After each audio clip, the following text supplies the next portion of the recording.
a murderous chef, a culinary artist on the brink of self-destruction, and each course of a meal becoming more unhinged than the last.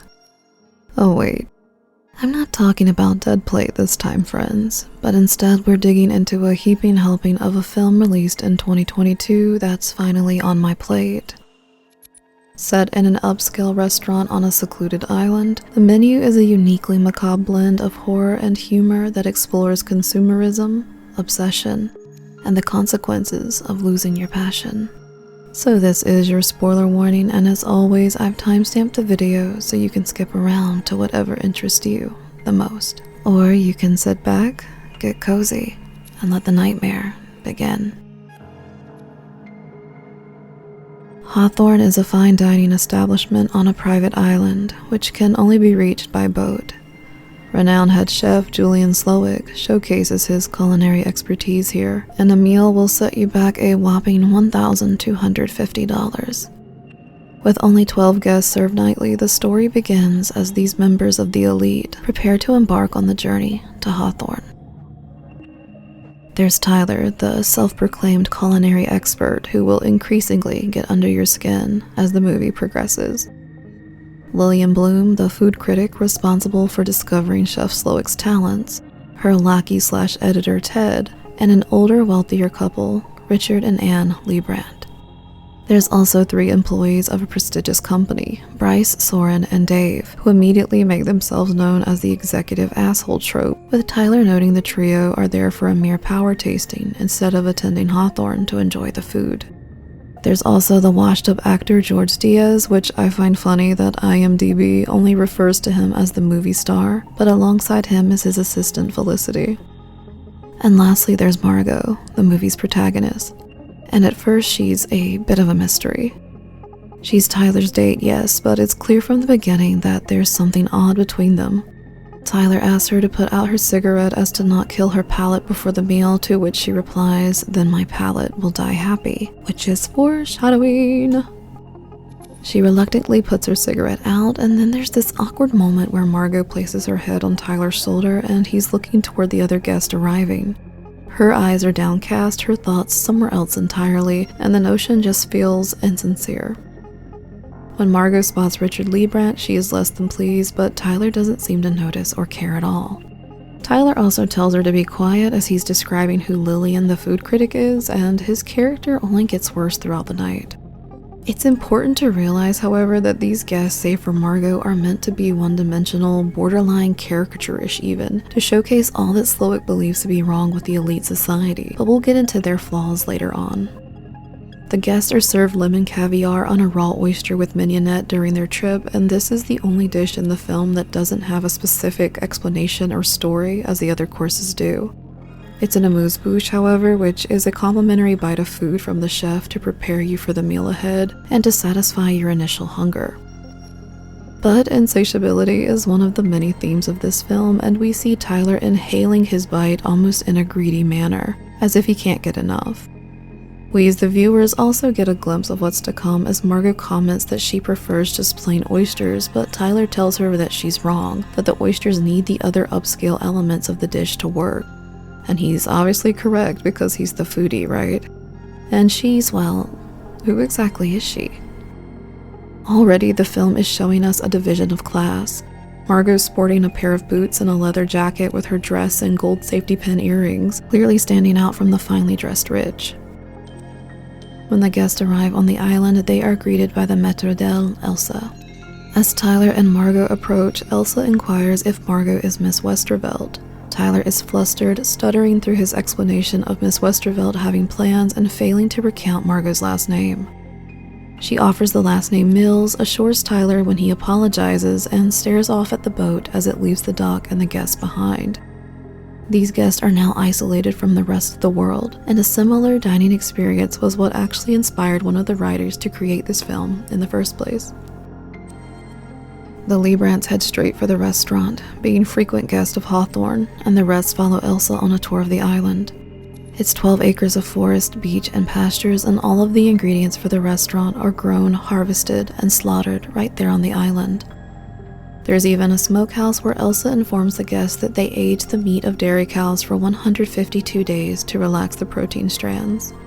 When asked by Dave what happens when the meat is served a day later, Elsa explains that the bacteria could be introduced into the consumer's bloodstream, causing them to die, then jokingly says, "Good thing we're pros, yes." But from what I can tell, eating overly aged meat won't actually kill you, especially if cooked thoroughly, but it might cause severe stomach problems. So I believe this comment was nothing more than a jab from Elsa to toy with the guest as she does so throughout the film. She then leads the guest to the staff living quarters, which is reminiscent of military barracks, void of any personal belongings. When Ted comments esprit de corps, meaning group spirit and originally used to describe the morale of military troops, Elsa replies that it is much more than that. She calls them a family, recounting their extended days of work, and when asked if they get burned out, refers to Chef Slowick and how he holds himself to a high standard, so they all do as well. So from the get-go, we're already sensing an eerie, almost cult-like dedication to the chef, which could be an over-exaggerated representation of toxic kitchen culture, the head chef at the top of the stress-fueled social hierarchy and his staff as his loyal followers.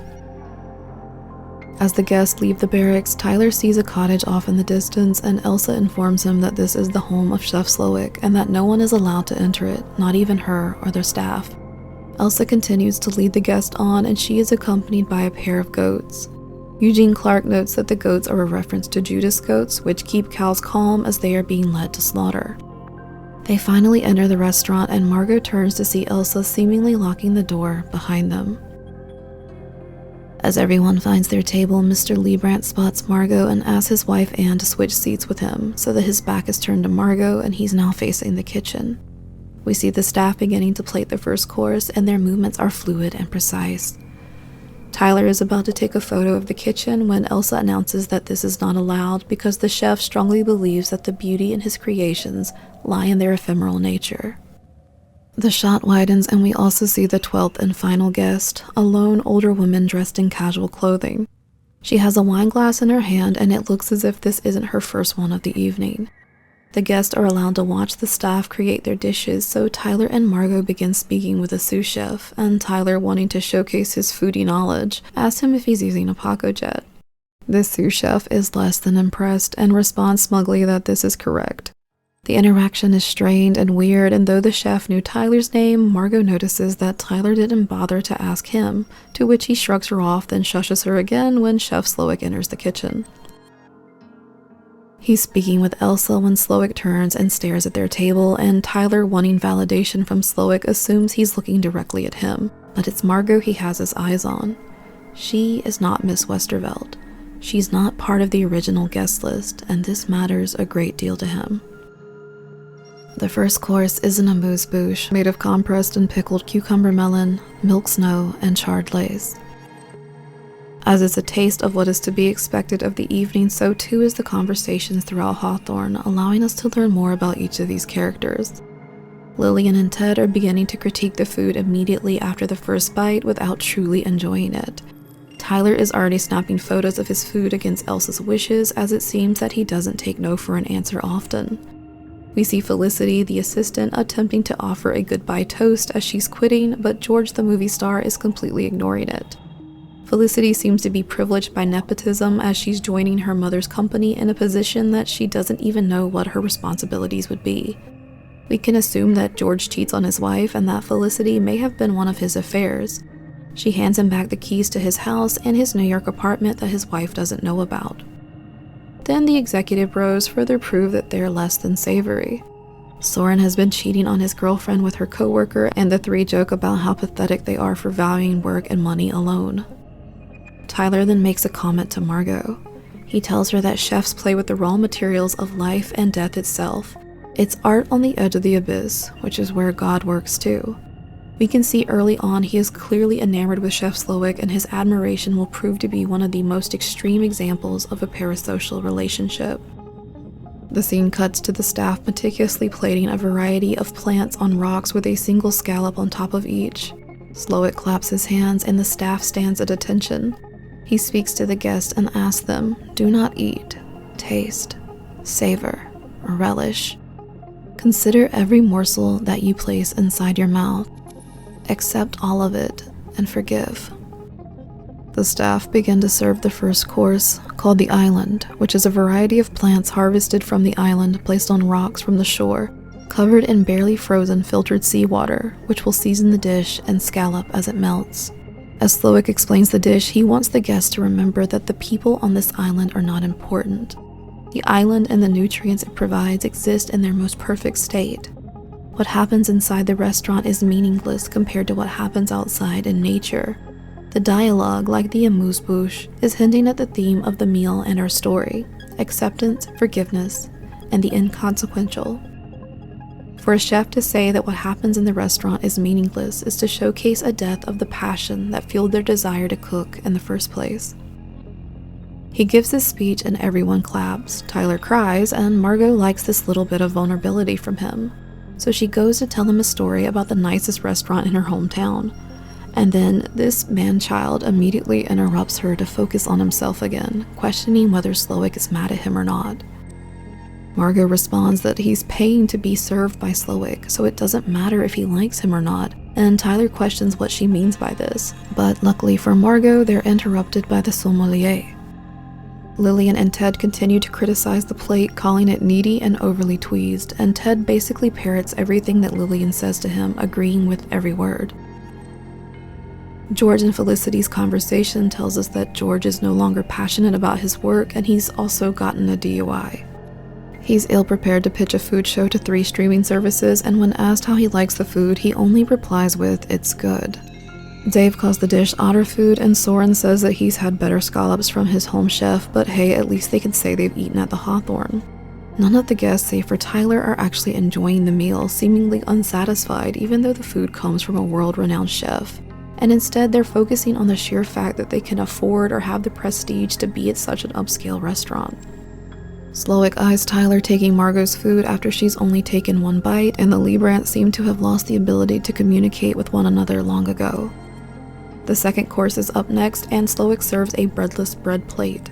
He talks about bread being the food of the common man, but the guests before him are not common men, therefore they get no bread.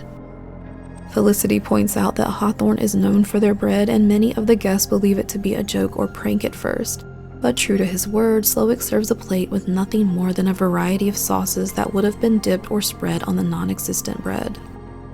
George comments that the accompaniments are surprisingly good, falling into this pretentiousness, but good old Lillian is back to her review, and Slowick overhears her claiming that the emulsion on her plate is split, which I may add is no more than a tablespoon of sauce on her plate.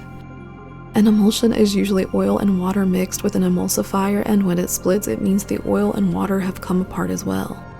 This seems to be symbolic of Slowick's references to the common man and the elite, how temporary unity can be forged, but overall there's a power imbalance and inequality.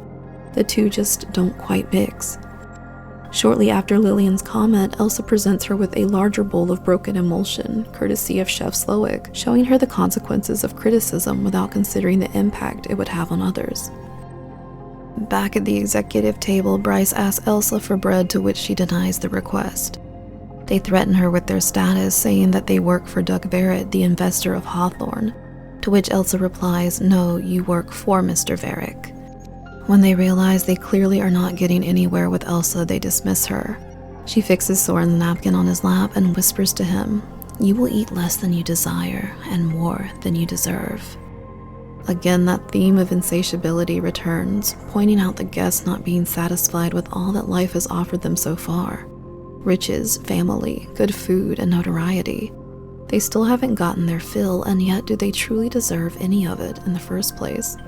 Tyler seems to think so, as he goes for Margot's dish of sauces, since she doesn't want to eat them or lick them or whatever you can do with 6 drops of sauce, and he knocks a wine glass over in the process.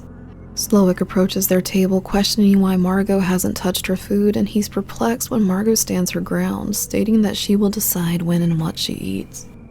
We can hear Tyler and Margot arguing in the background, Tyler telling Margot that she's humiliated him for not eating the food, and Slowick returns to the kitchen after touching foreheads with the older woman at the table by herself. And it's pretty clear that this is Slowick's mother, but why is she here in the first place? She doesn't appear to be a rich, extravagant guest, and we learn later on that Hawthorn doesn't have seating for one, yet she's given a table to herself. The sommelier pours another glass of wine, and I couldn't help but notice the description sounds so over-embellished and ridiculous. Perhaps another jab from the writers about consumerism and how we want the unique and special to make us feel good about ourselves. Margot turns to the Liebrandts, and Anne comments to her husband that Margot's staring again and questions where they know her from. Richard is annoyed, telling his wife that they don't, and then Mrs. Liebrandt says that she looks like Claire, their daughter, to which Richard gets flustered and asks his wife not to obsess. She takes another sip of her wine and stares off into the distance, the conversation over for now. George and Felicity are discussing her resignation again, George wanting to know why. She said there's a future for her in development and no future with George, again hinting at the possibility of the two having an affair in the past. Chef Slowick brings the guest's attention back to him for the next course, a course designed to evoke memory. Slowick recounts his own memory of a time when he lived in Waterloo, Iowa as a child, and a particular Taco Tuesday night in which his mother, the older woman, was assaulted by his drunk father. Slowick was 7 years old and watched as his father pulled a telephone cord around her neck. The only way he stopped was when Slowick stabbed him in the thigh with kitchen scissors. He concludes his story by saying that he should have stabbed his father in the throat to end it all. The guests are served a house-smoked braised chicken thigh al pastor with heirloom tortillas that have been laser engraved to showcase memories of the guest as well. It's a dish that has been served since day one at Hawthorn, Slowick and Lillian noting that this dish put him on the map, but Slowick remarks, what map would that be, I wonder? He states because they're always innovating in fear irrelevance, Hawthorn used a laser engraver on the tortillas to showcase the guest memories as photographs. And while he may be speaking about the restaurant industry, it seems he's also talking about the guests and humans in general. And perhaps it's this fear of irrelevance that fueled the guests and their actions and overall need for exclusivity. Lillian's tortillas are of the restaurant she negatively reviewed, which were closed down as a result, the power of her words at full play. The Liebrandts' tortillas showcase Mr. Liebrandt's adultery, which we learn later on is darker than we realize right now. Tyler's tortillas are of him taking photos of his food. The man who can't take no for an answer, who needs to feel accepted by Chef Slowick, is beginning to be humiliated. George sees an image of a movie he once starred in called Calling Dr. Sunshine, a film that he claimed was dumb but fun, but we learn later on that Slowick saw the film and realized George has lost his passion for acting. Then the business bros get quite a shock when they see their company's fake charges, the company that the mysterious Varric owns. Then Tyler pisses me off by calling Margot a child when she tries to send the food back to save him from the humiliation. And while she's standing up for herself, he says that since he's paying for the meal that she needs to shut up and eat. So I would have loved it if he had have choked on that taco at this point in the film. Margot leaves the table upset and is stopped by Elsa, who inquires about what she's doing. Margot asks for the restroom and then asks what's behind the ornately carved silver door, to which Elsa replies something special. We never learn what's behind the door in the film, however, leaving much to speculation. One Redditor theorized that Chef Slowick's family could be behind the door, and another stated that originally a camera team was meant to be behind it, filming the experience at Hawthorn, but the idea was ultimately cut before production. The carving on the door looks like the Archangel Michael, whose name literally means like God. Michael is considered a great warrior who battles Satan and rescues souls, and perhaps Slowick feels he can relate to Michael in this way by completing his menu. Margot closes the stall, opens a window to smoke, and spots a chef carrying a pair of costume angel wings off toward the forest. Slowick enters the bathroom to inquire why she didn't enjoy the last course and hasn't been eating the food the entire evening. He says her unwillingness to eat wounds him. She claims that she's just not hungry, but then Slowick wants to know more. Who is she? He claims that she shouldn't be here, and this upsets Margot, thinking that he's talking about her lack of wealth. She leaves the bathroom and the chef prepares the fourth course. They lay out a white mat and herbs on the ground. Slowick introduces the guests to sous chef Jeremy, the chef Tyler and Margot first spoke with, and the creator of the fourth dish, which he titles The Mess. Slowick tells us about Jeremy's life and aspirations. He aspires to greatness but will never achieve it. He's forsaken everything to achieve his goals, and his life, like Slowick's, is filled with pressure. Even when the food is perfect and everyone is happy, there's no way to avoid the mess of your body, your sanity, pleasing people you will never know. Jeremy admits that he doesn't like this life nor wants Slowick's life anymore. He looks saddened but determined as he takes his own life in front of the guests. Everyone is shocked and horrified except for Slowick's mother, who seems too drunk to care, and Tyler, who is surprised but unfazed. Some of the guests, like Lillian and Felicity, are trying to convince everyone that what they just saw wasn't real but instead theatrics and special effects. Lillian even goes so far as to believe that the entire event was planned for her benefit alone. Richard tries to leave with Anne but is intercepted by Elsa and a group of muscle men. Using a cleaver, they cut off his ring finger on his left hand, where one wears their wedding band, of course. Most everyone is convinced now except for Lillian, who is still laughing, thinking it's still an act. While Richard cries out in pain, Elsa hands his ring to Anne. Amidst the chaos, Slowick asks Margot to the kitchen. He tells Margot that she's wrong. She is not a Margot, but who she is remains a mystery. She wasn't part of the original plan, the guest list and the menu he painstakingly prepared, and it's spoiling everything. He has to know where to seat her, with them or the guests. The givers or the takers. Margot hopes that choosing a side will allow her to live, but Slowick tells her no one lives because it would ruin the menu. Everyone is meant to die during the final course, chef and staff included. The staff enthusiastically agree with Slowick, determined to fulfill their leader's vision, and Margot claims that if they all die, then choosing a side is arbitrary. But nothing is arbitrary in the kitchen according to Slowick, so he gives her 15 minutes to make a choice. Returning to her seat, she slaps Tyler, who can only think about how unfair it is that she might have gotten a cooking course from Slowick when she was asked to enter the kitchen. The staff then serve a palate cleanser of bergamot and red clover tea, and for the viewers, this is when we learn the reasoning behind Slowick's plans. The executives are discussing ways to escape, and Soren tries to break the window with a chair, but is shatterproof and also seems to be soundproof in this scene. As Elsa escorts him back to his table, Slowick talks about the tea, telling the guests that he grew up in Bratislava at one point in his life. Tea for Slowick is a soothing balm when facing some hard truths. He allows the guests to ask questions, and Tyler must point out that he tastes bergamot in the tea. George, however, asks the important question of why this is happening to them. Slowick describes the guests as ingredients in a tasting concept. Lillian destroyed lives. Ted enabled her, gave her a platform to do so. A chef brings her out a giant bowl of broken emulsion this time, and apparently there was a cut scene during which Lillian was actually waterboarded with emulsion. The Liebrandts, on top of Richard being a cheating scumbag, has eaten there 11 times, yet can't recall any of the food that they've ever eaten there. This matters to the artist, Slowick says. He has been fooled into trying to satisfy people who can never be satisfied, starting with his mother. Slowick wants to be free from it all, but Doug Varick is his angel investor who owns the island and the restaurant, so essentially he owns Slowick. Until now. Slowick directs the guests' attention to the windows, and we see Varick is suspended from wires above the ocean, wearing the angel wings Margot saw earlier. The execs offer to pay Slowick off for their lives, but Slowick doesn't need their money. Dave then tries to escape, running past 2 guards, but falls before they even lay a hand on him. Rice exclaims that Varick kept Hawthorn open during COVID, but Slowick is angry that Varick made substitutions to the menu, shouting that there are no substitutions at Hawthorn. He tells Elsa to start the fallen angel. She signals to a member of the staff across the way, and Varick's body slowly descends into the water as he screams.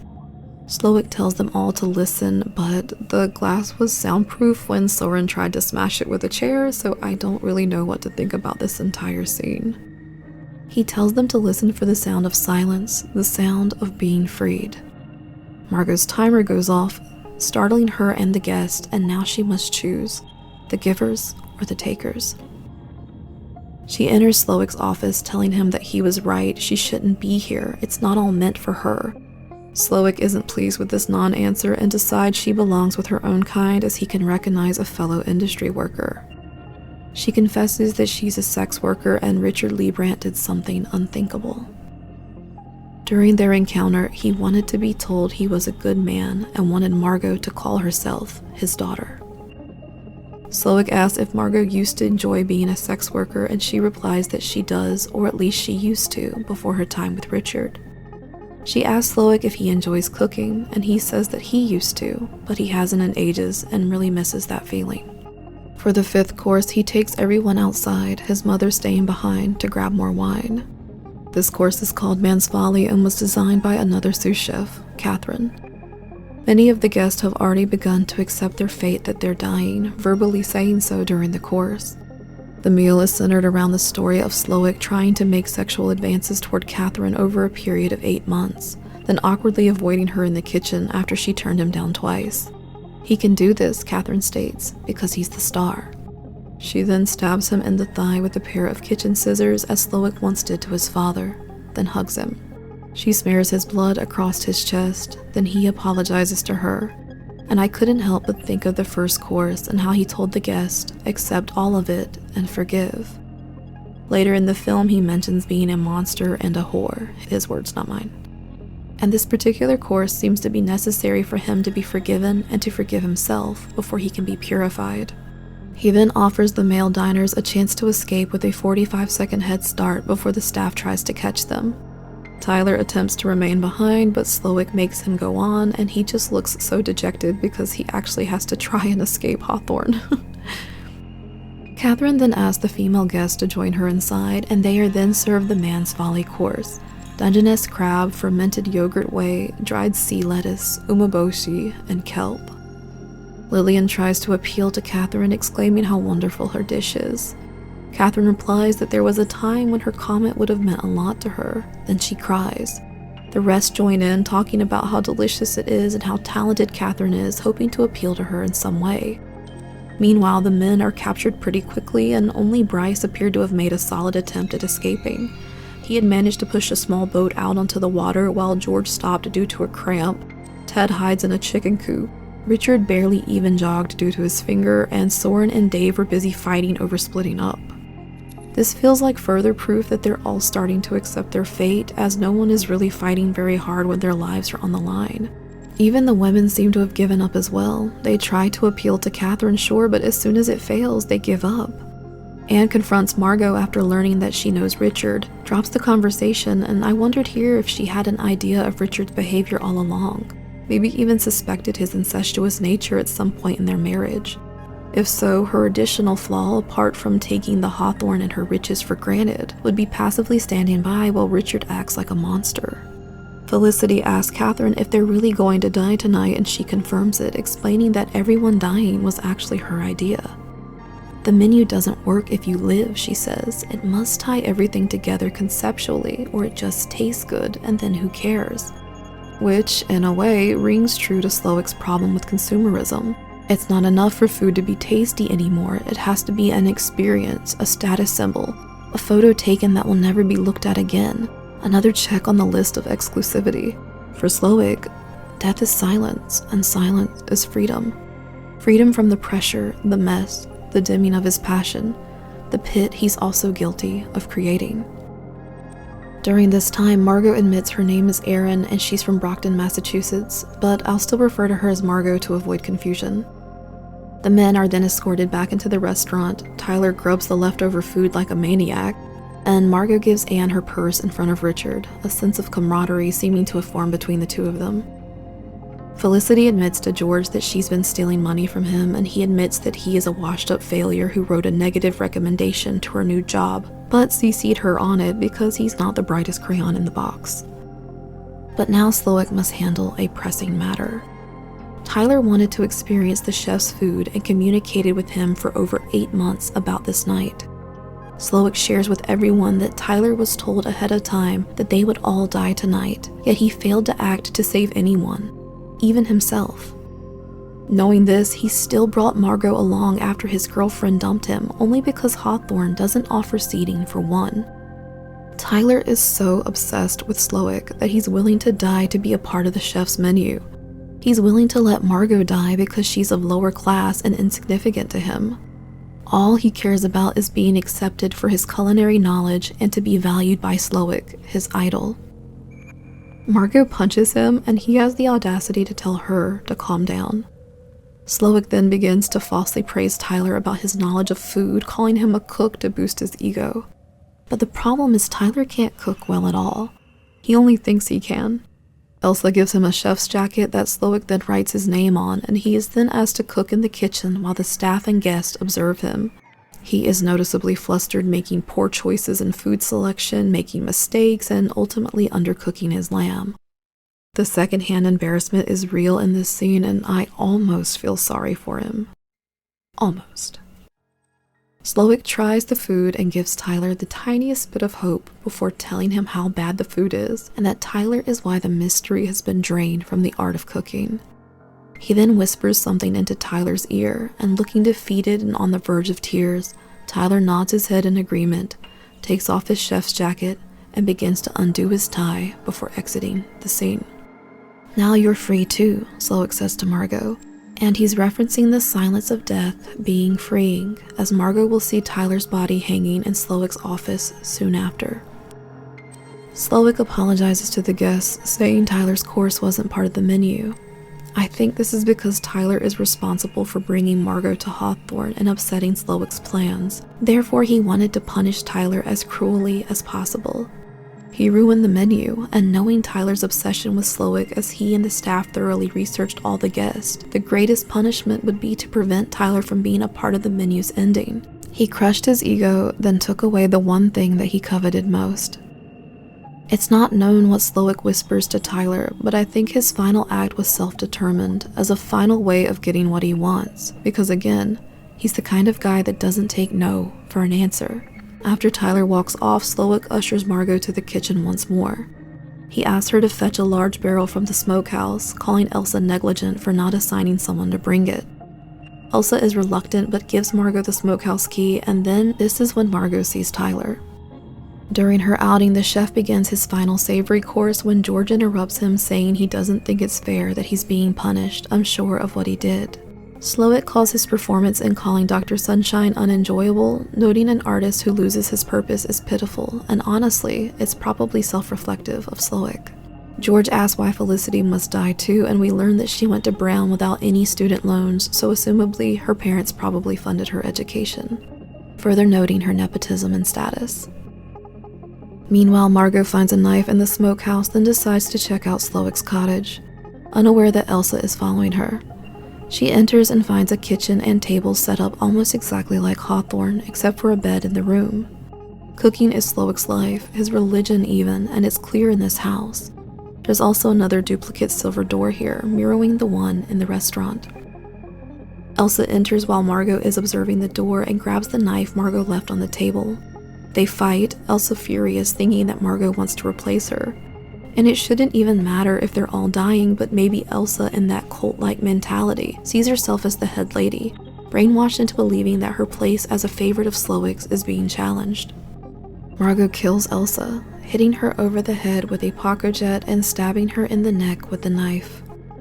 Dying, Elsa's last words are, "He didn't tell me about the barrel, I didn't forget," further showing her devotion and obsession to pleasing Slowick. Margot then uses Elsa's key to enter the silver door. Within is a bare-bones room with a photo of Slowick and the review from Lillian Bloom during his time working at a place called the Tantalus. There's also a photo of his family, a wife and a baby girl. We also never learn what has become of his family, but his men's folly course and obsession with cooking makes one assume that perhaps they separated as he cheated and valued his work above all else. There's also a picture of present-day Slowick and Doug Varick standing in front of the Hawthorn. In a frame on a side table is a picture of teenage Slowick, smiling widely as he flips a hamburger, having earned Employee of the Month in 1987. Margot then finds a radio and turns it on, but as she calls out for help, the scene cuts to Slowick and his staff bringing Bryce a birthday cake because Soren had told them it was his birthday a few hours before the chaos, even though it wasn't. Margot then returns with the barrel, and Slowick tells her that the pain is almost gone and he has asbestos hands, able to touch a flame or carry a hot cast iron pan to a table without pain. He can no longer be hurt. He then quotes Dr. Martin Luther King, which I'm really glad someone called him out on the absurdity of this, but specifically he says, "We know through painful experience that freedom is never voluntarily given by the oppressor. It must be demanded by the oppressed." And while Slowick's cause is nothing like the importance of the civil rights movement, I think the quote is used in the film to indicate Slowick's perception. To him, this is the dire and the important. The corruption of his art by those who only take and oppress is a life and death scenario to him. But back to Hawthorn, and a boat can be seen pulling up onto the dock. The guests are overjoyed and the staff get to work hiding the evidence of their night so far. Slowick warns them that asking for help will result in this man's death. And ask yourself, he says, why didn't you try harder to fight back to get out of here? You honestly could have. And this is so true, as I've said before. I think along the way, maybe the guests have started to accept their fates, but also that fear of irrelevance, the need to be part of the elite, is so ingrained into who they are that they would rather die than have their dirty secrets exposed for the rest of the world to see. They know who they are, and maybe like the staff, they're starting to believe in Slowick's cause. An officer enters, and it seems like he's fooled by Slowick and the staff at first when he spots George. He's a big fan and wants his autograph. George writes "help us" on a piece of paper, and the officer pulls a gun on Slowick, only to turn it toward Margot, then a candle on her table. He lights the candle, showing the guests that the gun is fake. This man is just another member of the chef's kitchen staff, and the guest's last shred of hope has been extinguished. Slowick is disappointed in Margot, calling her an eater, a taker, like all the rest. The final course is almost ready. The guests do nothing but sit and wait while the staff begin. Suddenly, Margot claps her hands, gaining the restaurant's attention. She says, "I don't like your food, and I would like to send it back." She tells Slowick that he's taken the joy out of eating, as his food is made with no love. Slowick tells her that love is the most important ingredient, but Margot counters, telling him that he cooks with obsession, not love. "You've failed at your single purpose, and you've bored me. I'm still hungry," she says. She then asks Slowick to make her a cheeseburger, thinking back to the photo in his cottage, to the time where he seemed the happiest. He fulfills her request, and we see him smiling for once in the film. Slowick presents the burger and fries to Margot, who takes a bite and thanks him, clearly enjoying her bite of cheeseburger.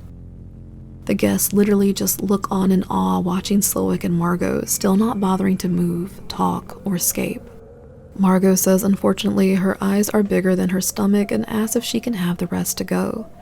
It's a tense few seconds, wondering what he'll do, but ultimately Slowick presents her with a to-go plate and a gift bag. He thanks her for dining at Hawthorn, and she thanks him for everything and pays for her burger. She turns to all of the guests, still stuck there, and Lillian smiles and Anne encourages her on. She walks as calm as possible out the door, grabbing her coat on the way out. Slowick seems shaken as he mumbles through his speech about paying the bill and presenting the gift bags, of which include Doug Varick's fingers and a copy of the menu for the evening. It's just kind of bizarre and funny they have to pay at the end of it all, knowing that they're gonna die anyways, yet the guests are totally complicit. Slowick thanks them all for dining at Hawthorn, then tells them that they represent the ruin of his art and life, and now they get to be a part of what he hopes is his masterpiece. The staff begin to sprinkle crushed graham cracker on the ground and create patterns and swirls with sauces. They then place a neck cowl of marshmallow on each guest's neck and caps made of chocolate. The final course is a s'more. He describes it as everything wrong with us, yet we associate it with innocence due to the transformation of purifying flame. He grabs a hot coal from the fire, stating that they must all be cleansed and made anew. Anne thanks him, and though she's drunk, it seems that she wants to be made anew as well. Maybe they all do at this point. Margot takes off in the boat the fake guard left behind, and as Slowick exclaims, "I love you all," everyone, staff and guests included, reply, "We love you too, chef." He smiles and drops the coal, and everyone remains seated while the fire spreads, the chocolate melts, and the barrel on the kitchen table explodes. The engine to the boat stops, and Margot gets out, exhausted. She sees the explosion and takes another bite of her burger. Wiping her mouth with the menu, she takes one more bite before the movie ends.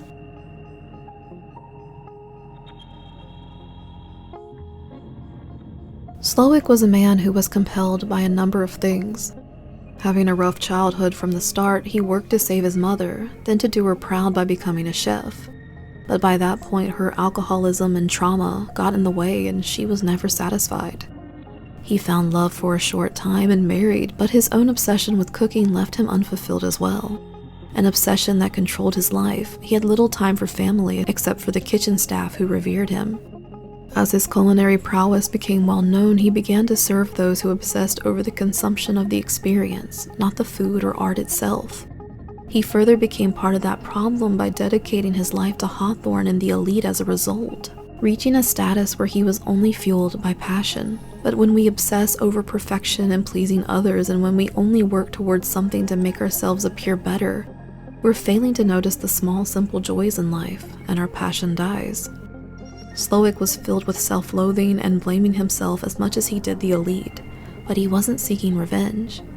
Rather, he was offering his guests a chance to be liberated and purified with him, to accept all and to forgive.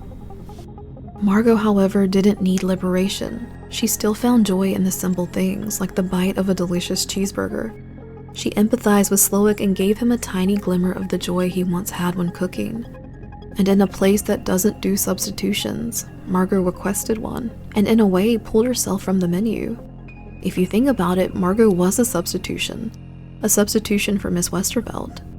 Slowick called the guest ingredients in a tasting concept, a concept that represented the ruin of his art and life, but Margot was the wrong ingredient from the start. Reigniting Slowick's passion, if only for a moment, saved Margot, unless you're one of those who thinks the burger was poison at the end, but I'll leave that up to you to decide and discuss in the comments below. This is the first full-length horror film that I've talked about on this channel, so if you'd like to see more, let me know. Here's another video about a murderous chef. Thank you for watching, sleep tight, and may your nightmares be strangely cozy.